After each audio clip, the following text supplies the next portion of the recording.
Hari ini kita masuk di topik tentang karakter pelayan Tuhan.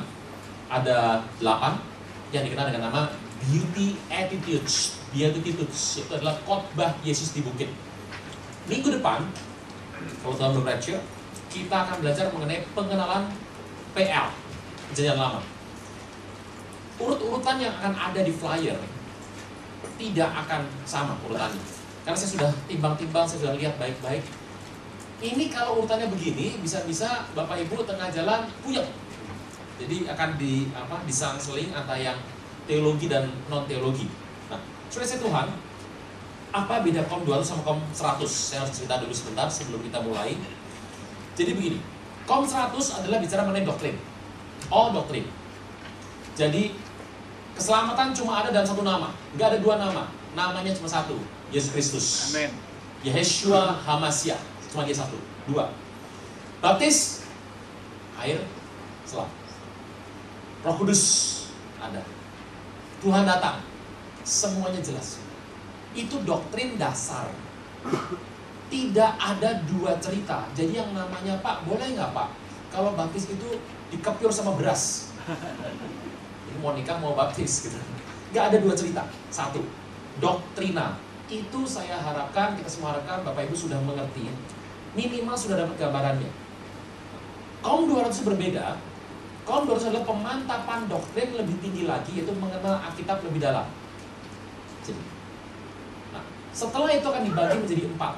Yang pertama adalah pelayan Tuhan itu sebetulnya harus seperti apa? Karena kebanyakan kita sudah melihat, Pak, saya banyak dengar cerita nih Pak, katanya orang gereja Pak nggak beda sama dunia. Itu sebuah tamparan ya sebenarnya. Nah, kita harus bedakan. Jadi Yesus pernah cerita, kenapa Yesus dibenci sama orang Farisi, orang ahli agama? Jawabannya mudah. Karena waktu dia datang menyampaikan cara pandang dia, konstitusi kerajaan surga yang dia bawakan, itu sama sekali beda sama orang Farisi. Dan semua keinginan Tuhan Yesus dalam konteks kekristenan yang dia sampaikan hari itu, jalan Tuhan yang sampaikan adalah Matius 5, 6, dan 7. Itu dasar konstitusi kerajaan surga. Itu 3 itu.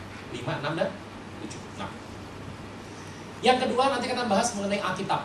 Jadi namanya juga pelayan Tuhan, levelnya udah pelayan Tuhan. Jadi cukup harus ngerti dikit dong mengenai perjanjian lama, baru, agama-agama dunia. Kenapa sih ada agama mencemooh kita seperti ini? Jangan salahkan mereka, karena gini, itu cara pandang orang luar terhadap kita. Jadi kita harus ngerti juga, kita bahas. Kenapa ada orang yang menyerang kita mengatakan bahwa orang Kristen Tuhannya 3? Kenapa mereka berpikir seperti itu? Karena mereka punya cara pandang sendiri, kita nggak bisa nyalain. Kemudian kita bahas lagi mengenai pola hidup sehari-hari. Bagaimana orang Kristen mendidik anak? Bagaimana orang Kristen nyari uang? Bagaimana orang Kristen mencari pasangan hidup? Kan nggak boleh sama. Kalau Anda cari pasangan hidup di nightclub, ya saya ketemu di sana Pak, di parkiran Pak, pas kesandung dia megangin saya, kan gitu. Ya, tapi kenapa harus di situ gitu loh? Kenapa harus di situ ya? Kita bahas nanti. Cara Anda menjaga hidup harus beda. Cara Anda mengelola keuangan harus beda.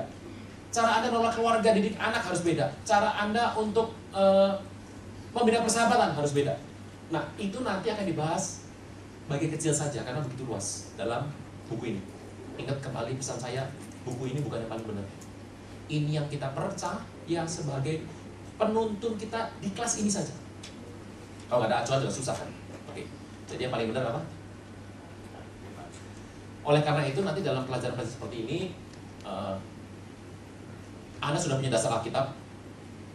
Jadi nanti kita akan membahasnya dengan dasar Alkitab. Tapi bukan lagi ayat per ayat, tapi adalah semangatnya. Contoh, orang Kristen selalu mendahulukan orang lain. Kenapa? Ada ayat berkata, hendaklah engkau terlebih dahulu memberi hormat pada orang lain. Anggaplah orang lain lebih utama daripadamu. Gitu. Nah, nanti dibahas dari situ. Terakhir kita akan bahas mengenai konseling dan khotbah. Kalau ada kesempatan, testing maju khotbah. Kalau ada kesempatan, harap-harap jam 9 selesai. Gitu. Tadi saya kalau kasih hadiah, saya pikir udah saat saya pulang nih, udah. Biasanya kan hadiah ditumpuk dulu, terakhir itu tumpuk sampai penuh dulu di belakang. Diambil kapan pas lecture. Baik, kita akan masuk di pelajaran pertama. Karakter pelayan Tuhan 1, 2, 3. Oke, kita lihat firman Tuhan di kitab Matius terlebih dahulu. Beauty Attitudes, khotbah di Bukit Zaitun. Khotbah di bukit. Kalau sudah, saya akan mulai. Seperti biasa, setiap season saya selesai, Anda bisa angkat tangan untuk bertanya. Khotbah ini dikenal dengan nama ucapan bahagia di bukit. Bapak Ibu yang pernah tahu tempatnya? Luas sekali. Sekarang tempat Yesus duduk untuk mengajar sudah jadi kebun pisang. Sekarang dia duduk, tidak pakai speaker, tidak pakai toa, dia bicara dengan arah angin yang dari belakang ke depan. Suara dia terdengar semua orang. Dan dia menyampaikan mengenai inilah pola Kristen yang dikenal sebagai jalan Tuhan. Kurang dari ini, kita tidak diberkati. Kata Tuhan Yesus begitu. Ngeri banget. Matius 5. Ketika Yesus melihat orang banyak itu, naiklah ia ke atas bukit, dan setelah ia duduk, datanglah murid-muridnya kepada Yesus. Maka Yesus pun mulai berbicara dan mengajar mereka. Yang diajar ini murid. Makanya kenapa topik ini gak pernah disampaikan dalam KOM 100. Ini murid. Dan dia mulai cerita sebuah kata-kata yang dimulai kata blessed are those. Diberkatilah mereka, dengan kata terjemahan kita adalah berbahagialah. Ayat yang ketiga sampai ayat ke-12. Kita akan baca pelan-pelan sampai ini. Sampai sini bisa ya? Oke. Tetap pakai judul apa tadi? Beauty Attitudes. Karakter pelayan. Saya mau kasih sebuah cara mengingat dengan gampang. Bagi saya pribadi, ini adalah 8 jurus masuk surga. Udah. Mau surga? 8 jurus. Di muka bumi ini, hidup keselamatan. Ingat keselamatan itu dulu, sekarang, dan masa depan. Ingat masih 2 Korintus 1 ayat 10, 3 level. Saya mau tanya sama Bapak Ibu, apa yang Anda paling ingini di muka bumi ada di sini semua. Nomor 1, saya mau tanya, kalau Anda sampai meninggal, saya meninggal, andai kata meninggal sebelum Tuhan datang, kita semua ingin masuk ke Firdaus, bukan sorga. Jangan buat saya merasa gagal. Firdaus. Setelah di Firdaus, kumpul sama Tuhan, kelak akan memerintah bersama Dia dan terus ke sorga. Kalau kita harus meninggal, pulang dipanggil Tuhan, tugas selesai, kita semua ingin ketemu sama Tuhan Yesus, ketemu Tuhan. Dan ending hidup kita, endingnya nanti harus bersama Tuhan di sorga. Anda pengen itu? Tapi Anda pasti gak mau kalau saya bilang begini, Bapak Ibu, sudahlah, gak apa-apa di bumi berantakan, hancur, gak diberkati, gak apa-apa. Yang penting nanti mati dijamin sama Tuhan, masuk surga. Anda pasti gak mau kan? Anda pengen selama di bumi ini Anda nikmati anugerah Tuhan tuh. Ya, kita bilang dengan jelas bahwa Anda akan menerima yang namanya upah di bumi.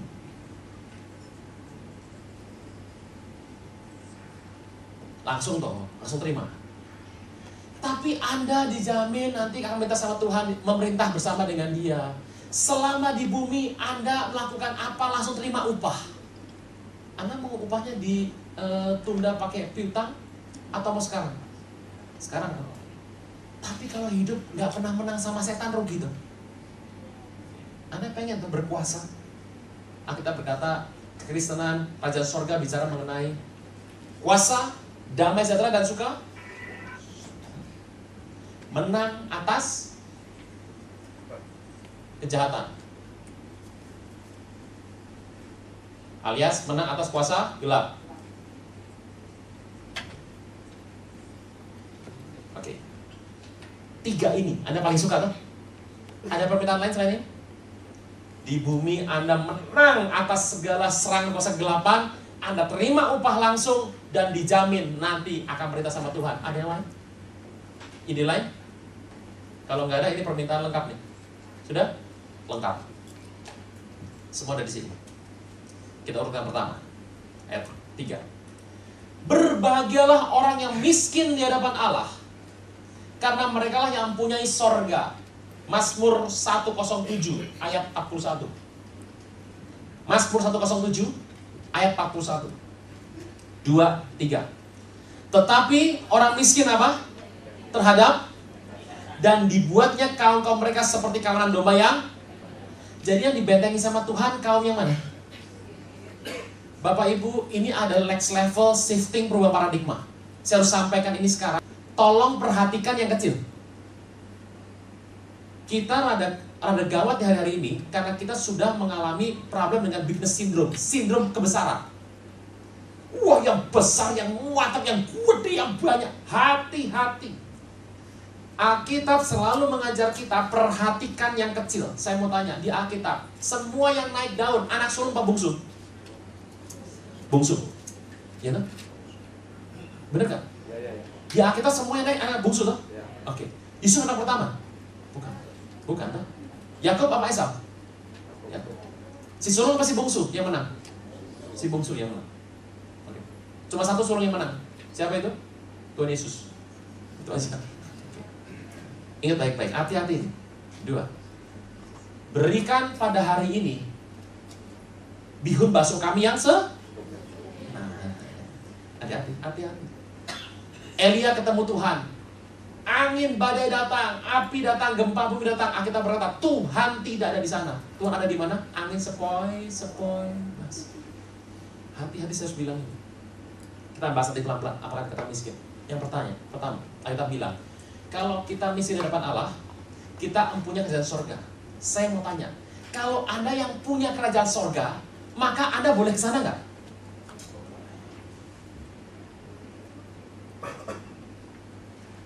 Saya dekat sama Anda mungkin. Tapi kalau Anda nggak di rumah, saya main masuk rumah Anda nggak senang sama saya. Ya.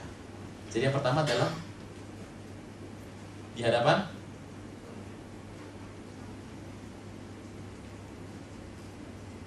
terus kita kumpulkan dulu. Berbagilah orang yang berduka cita atau hancur hati karena mereka akan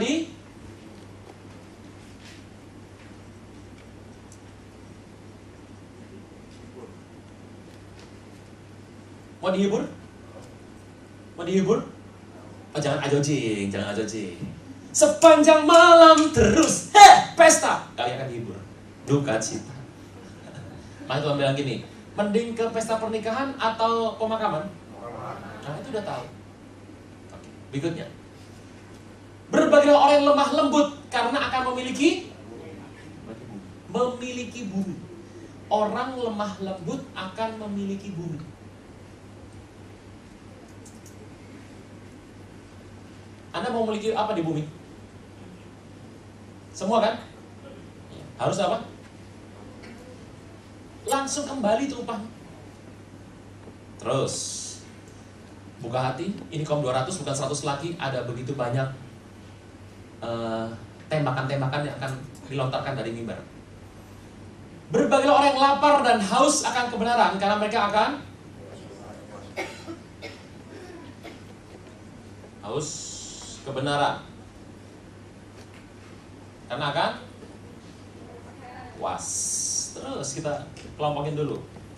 7. Berbagilah orang yang murah hatinya karena mereka akan beroleh murah hati, karena akan mendapat mercy. Apa ya kemurahan itu? Kemurahan. Favor. Perkenan. Kemurahan. Ayat ke-8. Berbagilah orang yang suci hatinya karena mereka akan melihat Allah. Saya mau tanya, Allah dari mana? Di sorga, ada sorga. Tempat di mana dia berada. Jadi kalau Anda suci hati, Anda akan bersama dengan dia di sorga. Terus kita kumpulkan dulu. 9. Berbagilah orang yang membawa damai karena mereka disebut sebagai anak Allah. Kalau Anda bawa damai, Anda disebut sebagai anak Allah. Saya mau tanya, anak Anda kalau pulang ke rumah Anda dong?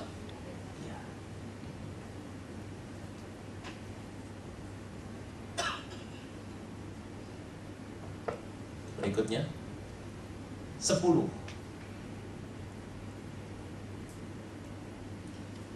Berbagilah Orang yang dianiaya sebab kebenaran, karena mereka akan mempunyai kerajaan sorga.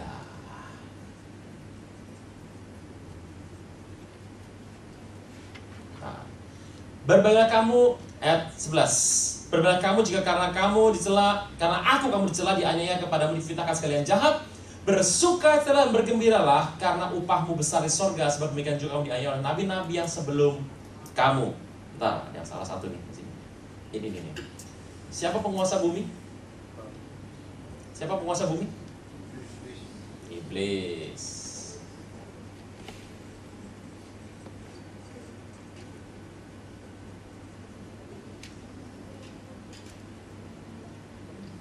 Oke. Berapa jumlahnya sudah? 4, 7, 8, pas 8 jurus untuk hidup berbahagia. Dari sini saya akan bahkan satu persatu.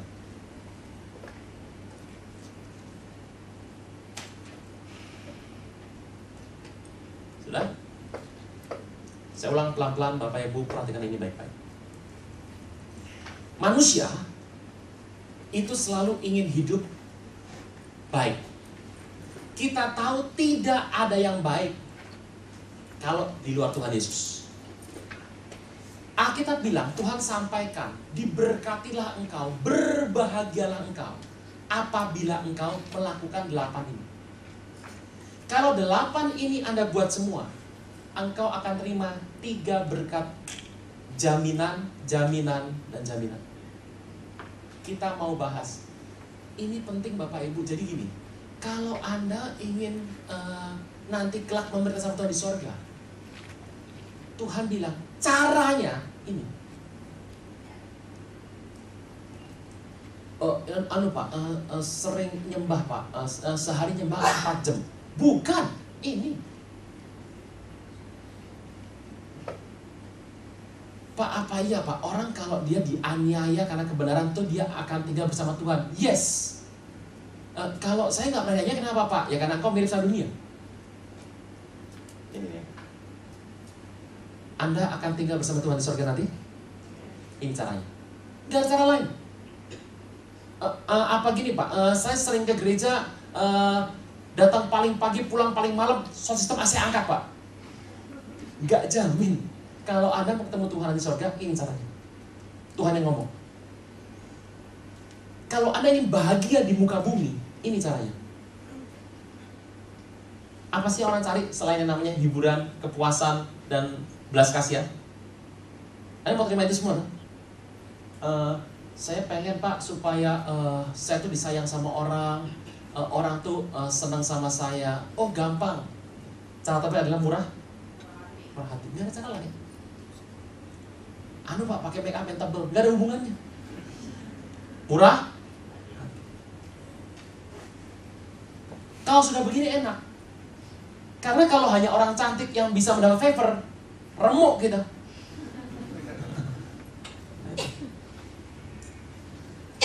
Mau dipuaskan?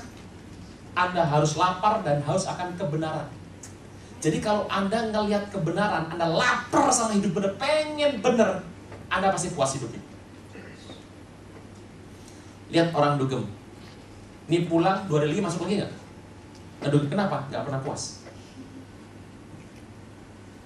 Anda mau dihibur? Duka cita, meekness, hancur hati. Siapa penguasa dunia ini? Alkitab berkata, penguasa dunia telah dihukum, yaitu iblis. Kalau Anda hidupnya lemah lembut, Anda singkirkan iblis dan Anda memiliki ibu. Jadi kalau ngusir setan pakai salib gitu, pakai bawang putih, pete, digandul-gandul gitu.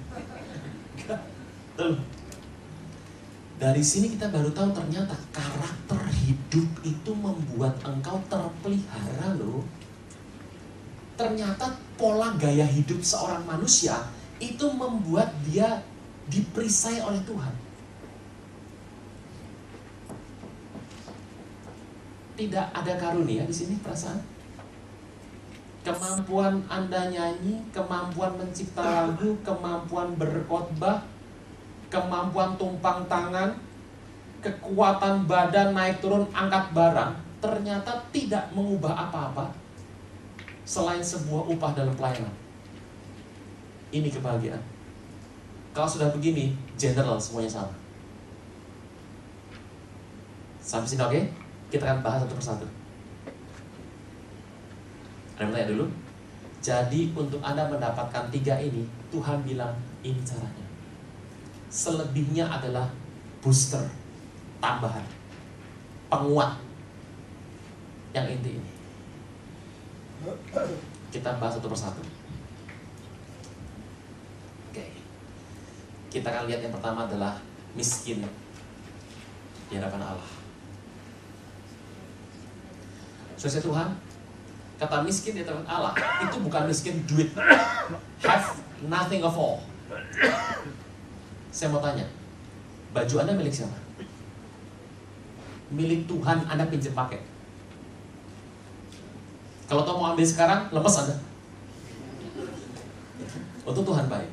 Saya mau tanya, baju Anda, jam tangan Anda, sabuk Anda, celana Anda, sepatu Anda, gincu Anda, maskara Anda, anting-anting, rambut Anda milik siapa? Tuhan. Kita pinjam pakai.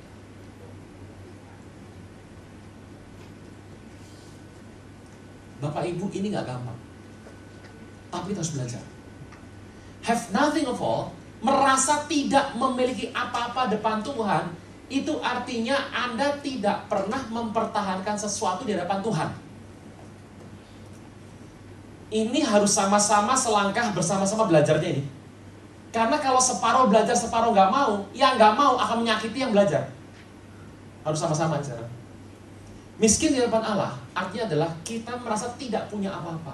Semua seperti Ayub. Tuhan yang memberi, Tuhan yang mengambil. Itu.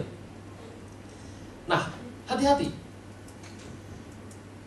Pak, kalau gitu kita boleh diberkati secara materi nggak? Boleh banget. Tetapi Anda tahu, itu bukan uang Anda. Tipe orang ini, seperti ini, adalah orang yang kalau dia mau apa-apa, dia berdoa. Saya harus cerita Bapak Ibu, kalau Anda punya uang untuk beli semua barang, engkau akan jarang lihat rencana Tuhan.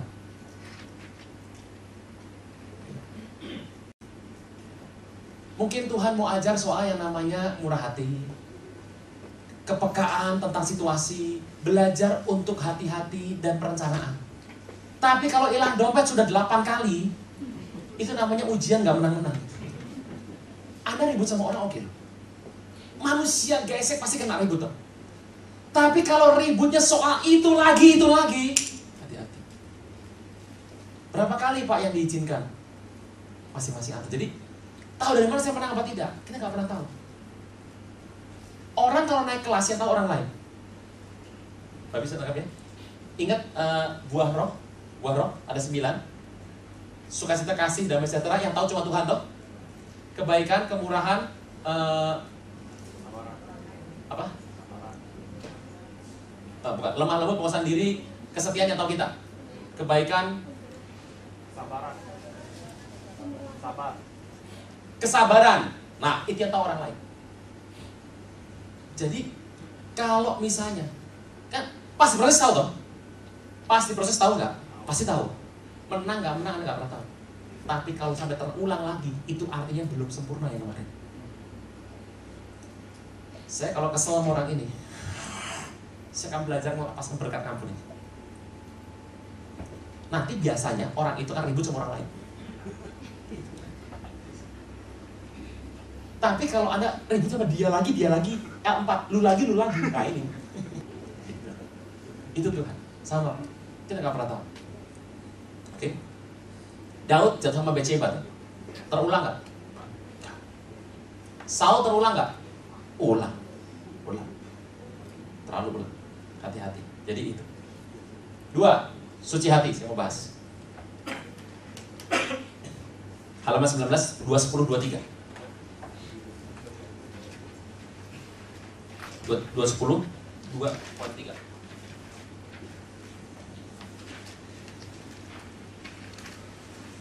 Suci hati itu maknanya paling kuat adalah integritas, integrity. Integrity adalah you are you when you are alone. Ada orang lain, nggak ada orang lain, Anda tetap begitu. Tetap sama. Integer itu bulat artinya, sama. Kalau Anda ada orang nggak nyolong, tidak ada orang juga tidak nyolong, sama. Sama. Itu integritas. Jadi tetap sama. Tipe hati yang murni, Tuhan bilang, orang hati murni, buka sebentar, Matius 5 ayat 9 ayat 8. Orang yang suci hatinya akan melihat perbuatan-perbuatan sorga sebetulnya. Banyak orang berdoa, banyak orang rasa hadirat Tuhan. Jarang orang dapat penglihatan soal Tuhan Yesus. Kalau Anda pernah melihat Tuhan Yesus dalam penglihatan, itu adalah anugerah besar. Kenapa? Tuhan izinkan karena engkau sudah menang ini. Nomor 1, integrasi, integritas. Gak ada guru gak nyontek, gak ada guru gak nyontek. Saya masih ingat saya kuliah, pengurus persoalan doa, saya kuliah. Pas begitu masuk, dosen bilang begini, hari ini masukkan semua buku, kita kuis, mateng. Dadakan dong, masuk semua. Soal dibagi, cerita soal. Buat. Jadi begini, tiba-tiba dia langsung ke toilet. Dia ke toilet. Satu kelas buka buku. Saya sama teman saya pengurus persekutuan yang tiap Jumat tarik-tarikin teman untuk ikut ibadah. Saya mau tanya, buka buku gak?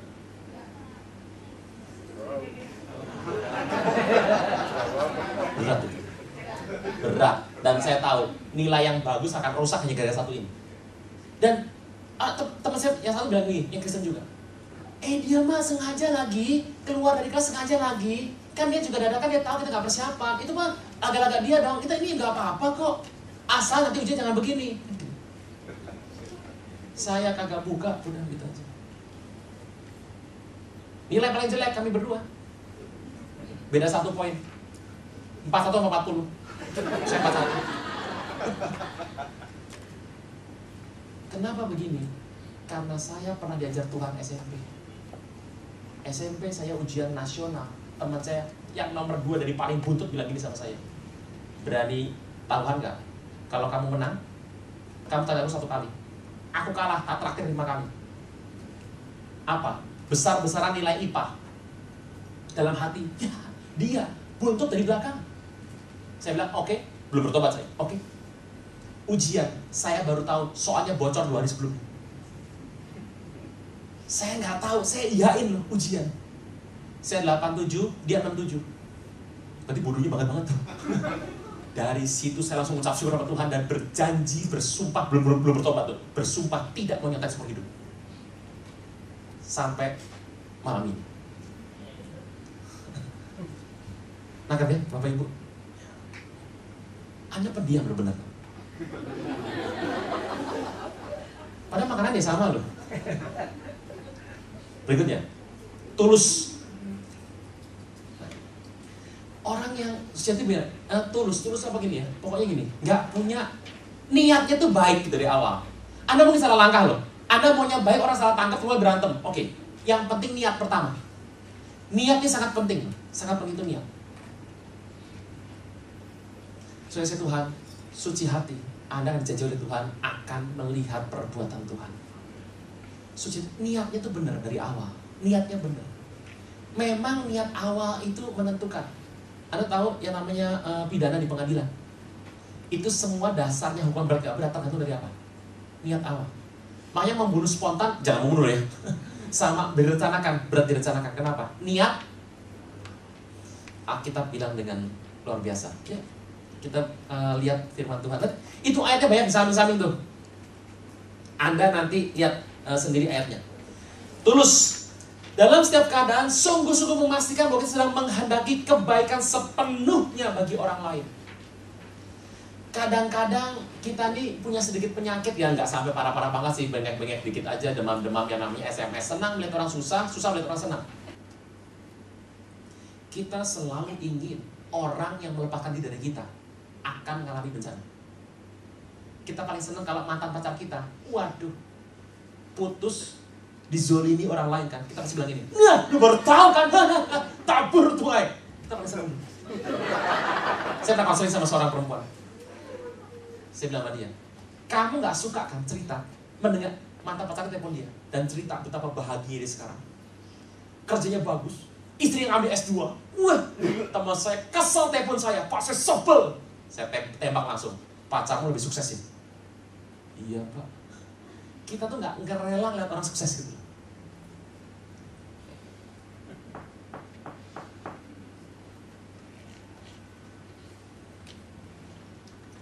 Sunyi sepi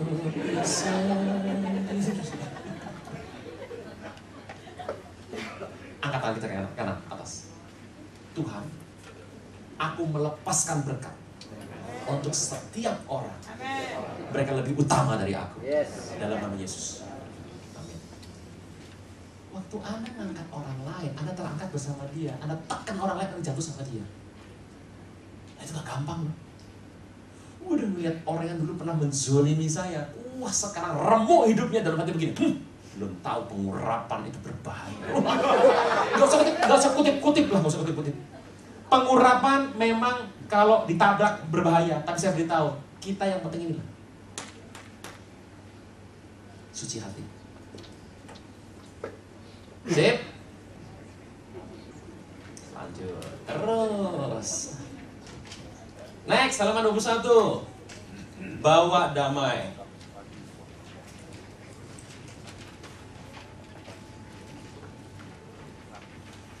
Begini. Tuhan itu meminta kita jadi pembawa damai, bukan penjaga perdamaian. Bapak Ibu tangkap baik. Tuhan minta kita jadi pembawa damai, bukan penjaga. Penjaga perdamaian hobinya kompromi. Kalau Anda bicara kebenaran, dengan itu engkau lebih dibenci, bicaralah kebenaran. Kita bilang dengan jelas. Sebuah kota keteladanan. Mari kita lihat sebentar. Orang yang membawa damai karena kita sebut sebagai anak-anak Allah. Nah, 3 cara mengubah keadaan itu macam-macam. Di buku ini dikatakan ada yang seperti Castro, Stalin, Lenin, Mao Zedong dengan kekerasan. Ada yang tanpa kekerasan seperti Gandhi, King, Mandela. Tapi ada yang sama kerajaan Allah, sama. Jadi, waktu engkau ditekan, bertahan dan berdoa mematahkan. Makanya kita tulis dalam halaman 22, langkah bawa pendamai adalah Anda harus berkomitmen terhadap kebenaran. Ini komitmennya jelas nih. Sedapat-dapatnya, kalau itu bergantung daripadamu, hidup dalam apa arti damai? Anda sampaikan 1-2 kali kebenaran nih, yakin, tidak menerima, Anda yang mengalah. Yang penting sudah, itulah kebenaran. Komitmen untuk mengasihi. Kadang-kadang kalau kita melihat dalam kehidupan kita, ini nggak gampang. Ini proses seumur hidup Bapak Ibu. Nggak selesai semalam. Anda bisa menambahkan banyak kesaksian atas cerita ini nanti. Kekristenan harus dikenal dari 8 hal ini, bukan yang lain. Kita hidup dengan beauty, attitude, pola hidup yang indah. Nomor 1, kalau Anda ingin bawa damai, Anda harus tahu siapa sumber damai. Yesus selalu bicara mengembalikan. Guru, ini perempuan berzina, ketangkep basah berzina, apa yang kamu harus buat? Lempar batu, kata Musa. Tuhan ngapain? Nulis. Siapa yang memutuskan? Mereka masing-masing. Biasakan Anda kembalikan. Orang yang memutuskan. Karena tidak semua orang diangkat sebagai hakim Tuhan. Makanya ini penting sekali, nanti akan belajar konseling di pertemuan-pertemuan terakhir. Biasakan untuk memberikan alternatif. Siapa yang tidak berdosa, lempar pertama. Penentu bukan Tuhan kan? Karena Tuhan adalah hakim. Kita kasih pilihan. Jadi biasakan dalam hidup Anda memberikan pilihan. If ini begini, kalau ini begini, Anda pilih. Tuhan juga gitu. Berkata kepadamu berkat dan kutuk. Tuhan sarankan, pilih berkat supaya panjang usiamu di muka bumi. Tapi kasih, pilih. Ini aku Tuhan, ini Mamon. Nah, pilih. Engkau gak bisa kami dua, pilih satu. Pilih. Itu Tuhan.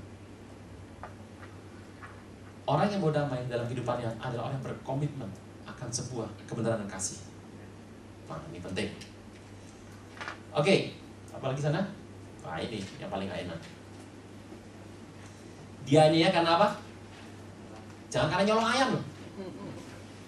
Pak, saya nyolong handphone Pak, digebukin Pak, ya sudah nasib gitu. Kenapa sih seringkali kita tuh mengalami aniaya?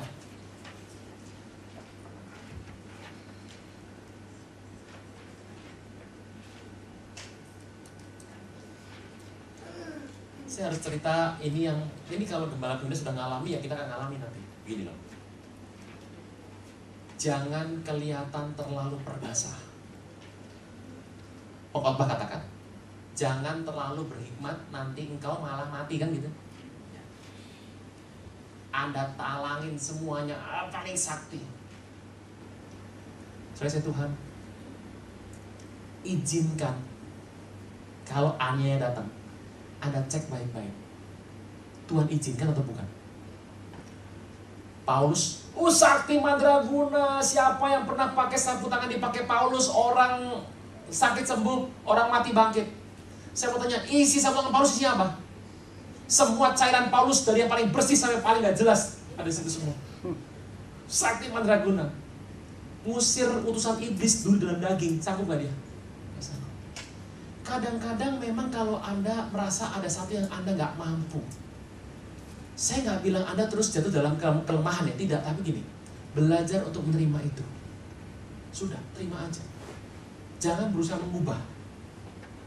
Pak, kenapa ya Pak, saya dari dulu ini orangnya cadel Pak, ya kayak gini Pak, ini saya tuh masa nggak pernah musik itu terus dari itu mulu. Nikmati sebagai ini. Tuhan bilang, dalam kelemahanmu kuasaku makin nyata. Jadi kalau Anda merasa lemah hari ini, ada sesuatu bukan karena dosa ya, bukan dosa ya. Pak, saya orangnya tuh Pak, saya dosa bohong Pak, itu mah bukan, itu bukan kelemahan, itu mah begitu. Kalau Anda punya kelemahan dalam bentuk tubuh atau apa, tolonglah ngerti. Itu adalah mungkin satu cara Tuhan untuk membuat engkau tidak berdosa di hadapan Dia.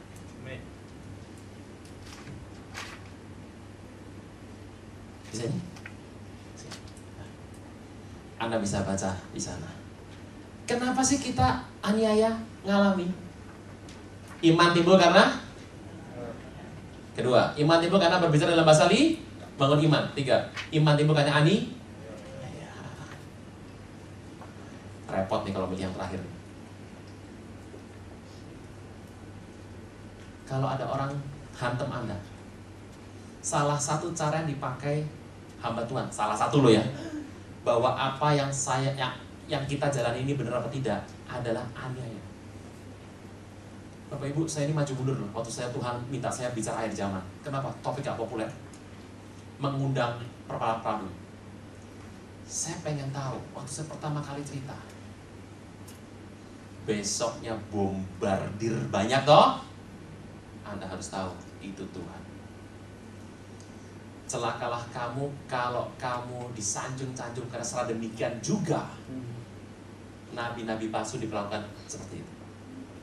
Jadi biasa untuk Anda terima, kalau ada sesuatu yang serangan, bukan karena kesalahan Anda ya, ada serangan, tolong mengerti, itu tuh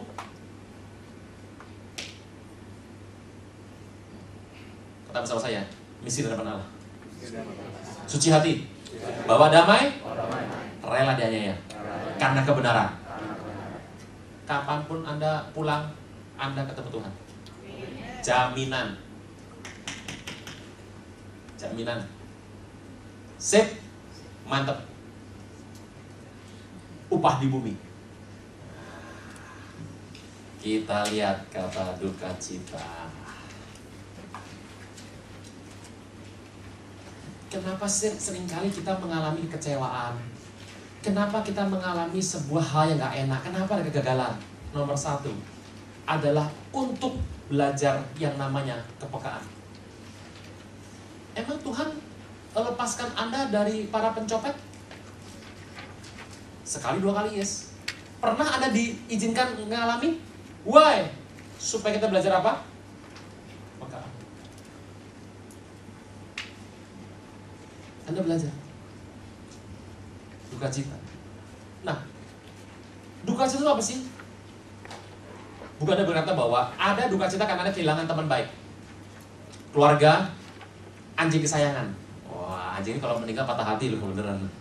Ada duka cita ilahi yang intinya adalah waktu Anda merasa sedih, Anda sudah planning, Anda sudah program, Anda sudah rencanakan, kejadiannya beda. Anda belajar kepekaan. Anda belajar peka? Tangkapi baik. Tidak pernah ada orang peka yang tidak pernah salah dalam bernubuat. Pasti pernah. Mau peka? Anda harus belajar. Kenapa seringkali kita mengizinkan duka cita? Supaya kita belajar yang namanya taat.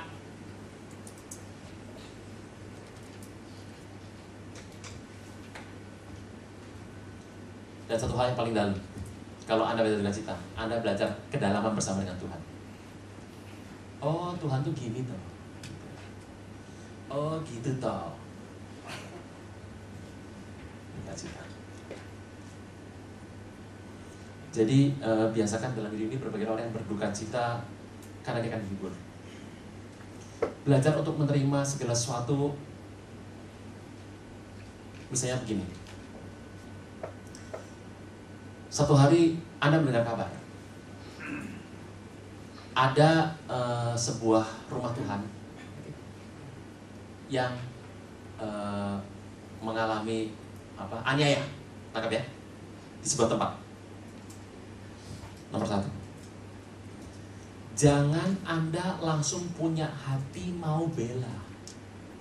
Jangan punya hati pertama langsung, ini orang memang kurang asem, sering begini, timpa aja. Hati-hati.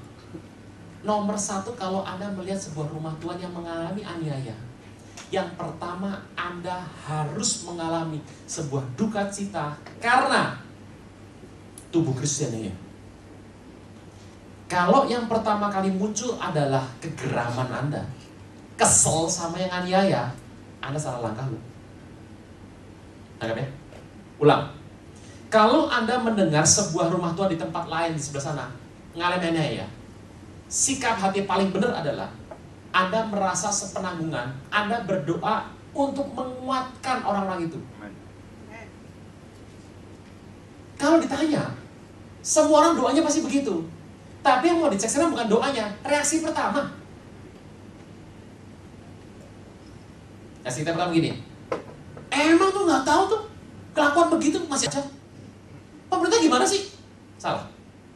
Kalau jadi ketiga boleh tuh masih. Yang pertama adalah merasa berduka cita. Ini nggak gampang, karena urusan proses begini yang tahu hati soalnya. Jadi melihat sebuah kejadian yang di luar rencana Tuhan, di luar serangan kuasa kegelapan yang menghancurkan, Anda harus duka cita. Merasa sepenanggungan.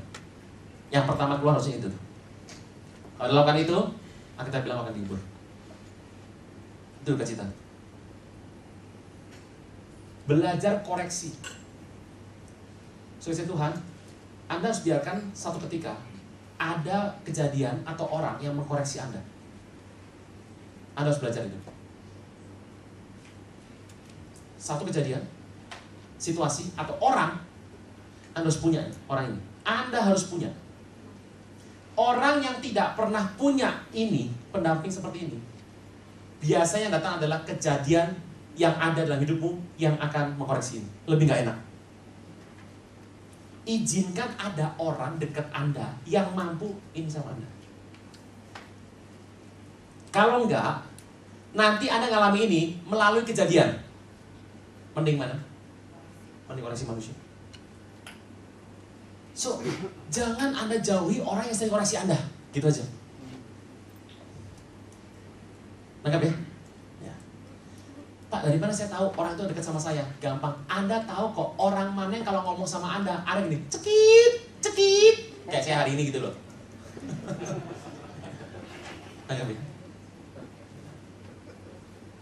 Anda nggak akan pernah mengalami kedalaman kalau nggak pernah mengalami koreksi. Saya ceritakan satu hal. Kenapa saya dekat dengan pemimpin saya sampai hari ini? Suatu hari saya ada di sebuah kelompok. Saya memegang di bagian keuangan dan saya menjadi bagian pemeriksa di sana. Dan satu hari berhasil menangkap tikus-tikus wirok yang bergelar pendeta, naik mimbar. Dan ini tugas ketangkap semuanya, sabet habis. Sudah mantep ini. Harus dikasih hukuman, kayak nggak tahu diri ini kayak gini. Tiba-tiba pemimpin saya bilang begini, Aruna, ya apa hasilnya? Lengkap semuanya. Dan saya cuma bilang gini, kalau kita saksi orang ini keluar, pertanyaannya, kan yang salah dia. Oh iya, sudah nggak usah mikir 2 kali, udah terbukti hitam dan putih kok sikat aja. Saya bilang, nggak pantas di rumah Tuhan seperti ini. Nanti kalau dia sudah keluar, apakah dia bisa kerja lagi? Ya terserah dia. Kan dia hamba Tuhan full time. Kalau dia habis keluar dari sini terus dia nggak bisa kerja lagi gimana? Lah ya saya bilang ya makan uang curiannya aja sebenarnya. Kamu harus mikir, kan anak istri nggak berdosa. Nanti anaknya makan apa? Kaget tuh saya. Oh iya, saya nggak mikir ke sana tuh. Terus gimana ya? Pikirkan itu. Itu pertama kali tuh. Ada orang koreksi saya. Kedua, satu hari kita hilang duit. Wow, dijebak. Dapat tuh. Hamba Tuhan. Udah mau disanksi, udah mau digeruduk rame-rame. Datang pemimpin saya. Kalian ini ya, hobinya nyari-nyari. Nanti sudah cari, terus mau apa? Disanksi, digebukin, terus dia malu, dia keluar. Kita untung apa? Kerajaan Tuhan untung apa? Itu serah dia, om. Tuh, kerajaan Tuhan untung apa? Nggak untung. Mending kalian doa. Siapa tahu Tuhan jamah dia bertobat, dia balikin duitnya. Kita nggak perlu tahu siapa dia, sama-sama enak. Hal saya bilang begini, aneh nih orang.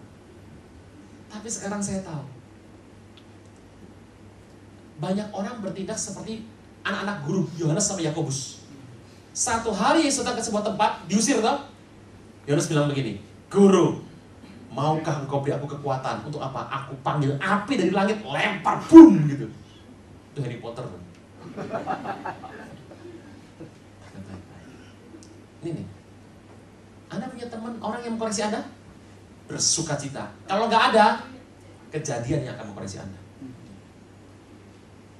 Banyak orang mengkoreksi saya, termasuk Rod Stewart. Rod Stewart penyanyi mengkoreksi saya pernah. Pernah. Saya kesel sama Tuhan dalam sebuah tekanan segala macam. Saya mengalami masalah nggak dibela. Saya benar saya nggak dibela. Saya kesel segala macam. Saya milih untuk tidak lagi ke rumah Tuhan. Baca Alkitab masih, tapi asal baca aja. Doa masih formalitas. Kenapa? Gak doa, takut sama Tuhan. Bukan karena cinta, takut. Baca Alkitab, amin, tidur gitu. Hampir 8 bulan. Tegor, Tuhan bicara firman, saya gak mau dengar. Temen tegor, saya bilang, lu bisa ngomong gak pernah ngerasain hati saya. Terakhir yang jago saya, Rod Stewart. Bener kan? Saya lagi diem. Sebelah saya nyetel lagu Rod Stewart. Have I told you lately that I love you? Have I told that no one else above you? Fill my life with gladness. Saya lupa. Take away my sadness. Fill my life with gladness. Is my troubles that what you do? Saya tuh bilang gini, Tuhan kerjamu tuh apa di atas? Nolong aku gak bisa. Ini orang bener gak ditolong. Lihat itu maling-maling ditolong. Rasul bilang gini, is my troubles that what you do? Tugasku tuh memudahkan urusanmu. Itu yang tegur siapa tadi? Begitu dia nyanyi itu saya kaget. Waduh, saya tanya, apa kerjamu di sorga? Itu ngomong langsung, is my troubles that what you do? tugasku kata Tuhan itu memudahkan urusanmu. Langsung saya berutuk, kenapa? Sudah sampai Rod Stewart yang negur saya. Berikutnya udah pasti bencana.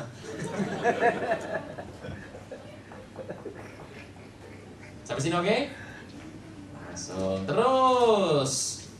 Lapar dan haus akan kebenaran. Kebenaran ada 3 macam. Kebenaran rohani, kebenaran moral, kebenaran sosial.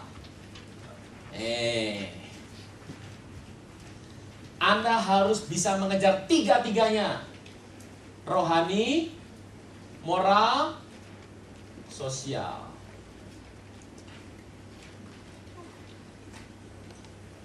Belum tentu satu kebenaran memenuhi 3 unsur ini. Contoh ya, contoh. Ini contoh saja, nggak ada hubungannya, saya nggak usah politik. Menghapus perusahaan rokok. Setuju tak? Kenapa? Secara moral Pak, Kristen tidak bagus seperti itu. Saya mau tanya, dengan menghapus itu orang nganggur tak? Menghati orang kerja benar apa tidak? Tidak. Gimana tuh Pak? Bapak Ibu, kalau Anda mau melakukan itu, Anda harus ada solusi. Makanya kenapa Kristen itu, Anda datang ibadah, selesai ibadah pulang itu oke, tapi itu bukan Tuhan yang Tuhan mau. Engkau memberikan solusi. Buka lapangan kerja. Nangkap ya? Iya. Anda tahu ngerti. Jadi kalau Anda tiap hari kerja, mintanya semua karyawannya Kristen semua. Lah terus ya nggak bisa kerja di mana? Terus kalau kerjanya di tempat itu Anda bilang, wah dosa, tapi Anda nggak mau terima. Anda maunya karyawan Kristen semua kan? Ya. Jadi kalau udah jam 5 minta pulang semua, kenapa? Mokom. Iya tuh, bener. Ayo. Yang namanya kebenaran harus diteruskan sampai selesai. Cuma bener rohani, Anda lihat moral bener nggak? Sosial gimana? Makanya kenapa sebuah kegiatan kerohanian itu harus terus sampai ending. Orang yang haus dan lapar ke kebenaran, perhatikan baik-baik kalau Anda melihat contoh firman Tuhan. Elisa, Yakub, Kaleb, saya nggak mau bahas ini. Saya mau ceritakan mengenai 3 ini saja. Bersikaplah benar di 3 hal ini. Nih ya. Korupsi, salah nggak? Secara rohani? Salah. Secara moral salah nggak? Saya bilang gini, tapi semua orang begitu Pak. Lah, berarti Anda cacat di ini. Ya. Harus semuanya. Jadi kebenaran yang Anda anut itu harus dapat dipertanggungjawabkan secara rohani, moral, dan sosial. Kalau cuma ini aja, gampang. Anda harus semuanya. Anda harus semuanya. Konsep untuk Anda membina seseorang, Anda harus minta sampai dia tuh lulus selesai.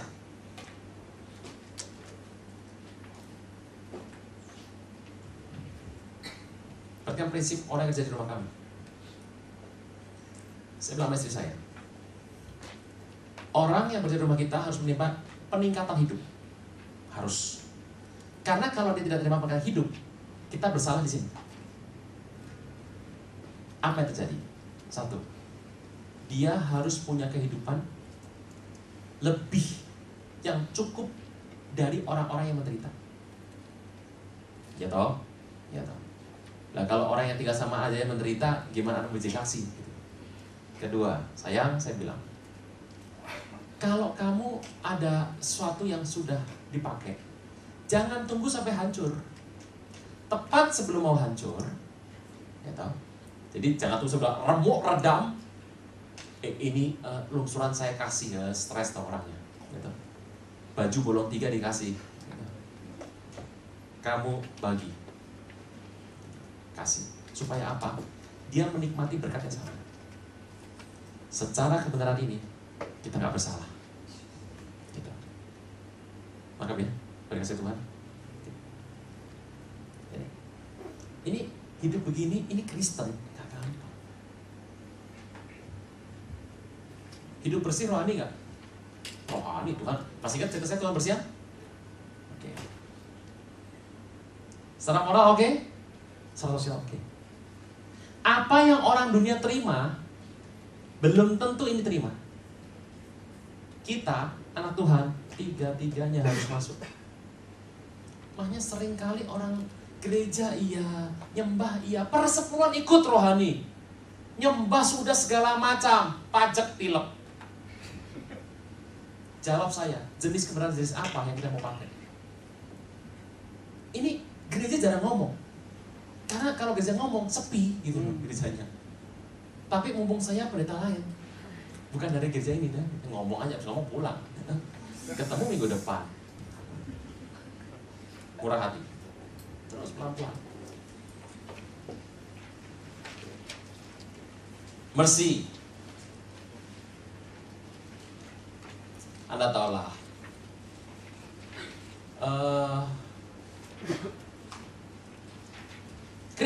Kristianos.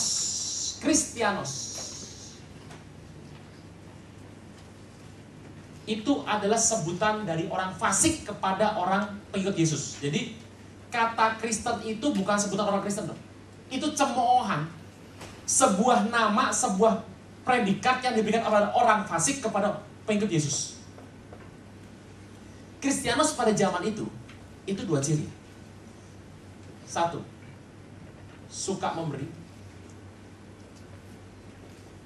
dan suka mengampuni. Orang kalau dia punya dua tipe ini di zaman abad pertama, orang pasti bilang gini, apakah kamu Kristianos? Enggak, saya bukan Kristianos. Loh, tapi kamu punya dua ciri ini. Nangkap ya? Jadi orang pada zaman itu disebut nama Kristianos itu harus punya dua ciri ini. Ini dua ciri murid Yesus pada zaman dulu nih. Suka memberi dan suka mengampuni. Contohnya, mau terima senyum. Anda kalau ketemu sama orang, senyum gak dia? Cuma orang aneh gak balas senyum. Tuh, Anda lempar senyum, dapat senyum lagi tuh. Itu lihat tuh. Anda give, Anda take it back. Iya tuh. Coba ketemu orang dimanapun, Anda begini. Dia pasti saat tingkah senyum gitu pasti. Di Jawa, keluarga kami punya kebiasaan. Kalau ada orang ngasih ketupat, kami masukkan semua tumpakan piringnya kepada kami taruh di bakinya lagi. Pasti kamu harus isi kembali dengan yang namanya kue wafer. Gitu. Jangan aneh sama orang Jawa. Mami saya, kalau Anda ke rumah mami saya, Anda bawa rambutan.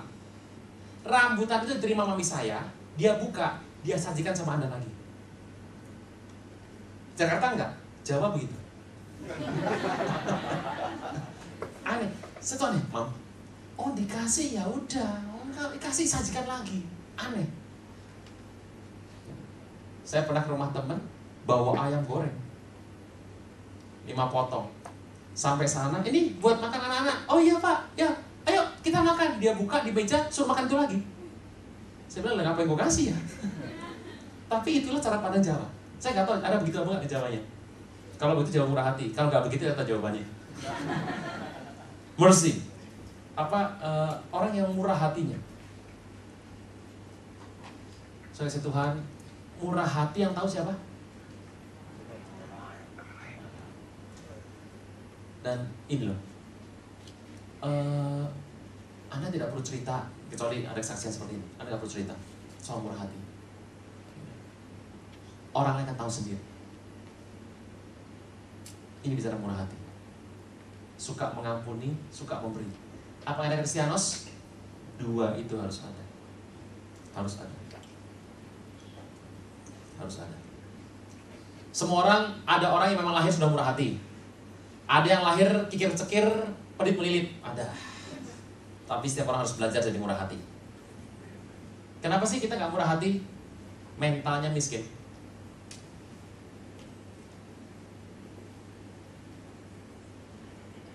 nyatanya miskin. Kalau Anda, saya janjikan, minggu depan saya kasih uang 100 juta cash. Malam ini pasti ada traktir teman-teman Anda. Kenapa? Loh, kamu gak habis duitnya traktir. Anda senyum, kenapa? Anda yakin minggu depan akan dapat? Kalau Anda gak yakin akan dapat 100 juta, Anda gak mungkin traktir orang. Anda yakin Anda akan diberkati Tuhan besok? Dan besok? Dan besok? Dan besok? So, murah hatilah.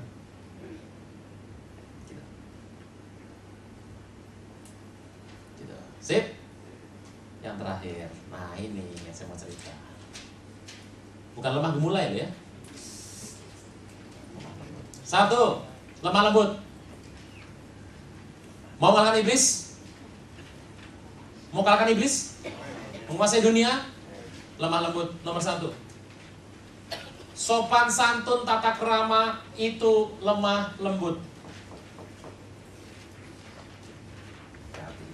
Kristen harus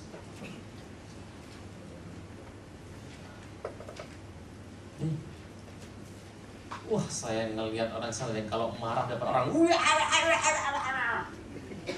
saya bilang, ini baru jadi Kristen ini. Sopan dan tata kita bersama saya, sopan. Kristen itu sopan. Sip, bisa ya? 2, tidak bersaing. Anggap orang lebih utama. Masa saya sering cerita ini berulang kali dalam kesaksian dan Anda harus dengar ini baik-baik. Jangan takut kalau Anda akan pakai WC setelah saya, jangan takut. Saya tidak pernah mengangkat tutup WC dengan kaki saya. Pasti pakai tangan. Karena saya tahu setelah saya Anda akan masuk. Kalau pakai kaki, tanah sepatu saya akan kena kepada Anda. Saya tidak buang kasih tol di jalan. Minimal yang nyapu ringan. Seorang guru harus bisa contoh seperti itu. Tidak bersaing. Kasih. Sudah kasih. Mau duluan silakan. Jalan. Itu lemah lembut. Gak gampang. Kalau itu berkat Anda, tidak akan lari kemana-mana.